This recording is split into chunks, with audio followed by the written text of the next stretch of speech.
na I will try to talk English because some of you cannot understand Ilocano, no? Okay. I would like to explain that I am not the assigned MC. The assigned MC for today are Manang Lu, who will be coming tomorrow, and Harvey, who is in a funeral. The brother of Buddy is to be entered today. So, you have to bear with me. I'll take the responsibility now. And then, I would like to explain why you have those name tags. That will assist you in knowing each other. You will notice that there are numbers, ID numbers.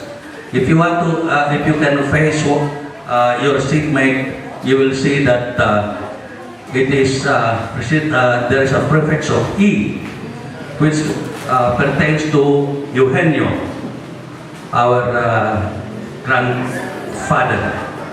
And then the next number represents the children of Eugenio. So number 2 is Tatang 1. So all of you there should have number 2.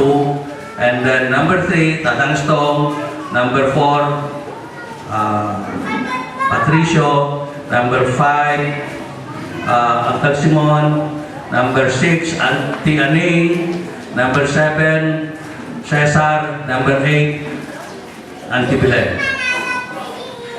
So, for example, Ben Jr. Ben Jr. tumayo ka, Ben. Okay. Ben is the first child of the Tulpo, Samuel, Virgin, Rick, Ben. Of the 5th child of the 3rd child of Eugenio. So your number is E351. Okay. So that corresponds to during Christy. Christy is E21. Okay. And Floro should be E210. Okay. So, and then I will continue na lang, Ronan, ha? So, introduction of families present, no? So, we'll start with Tatang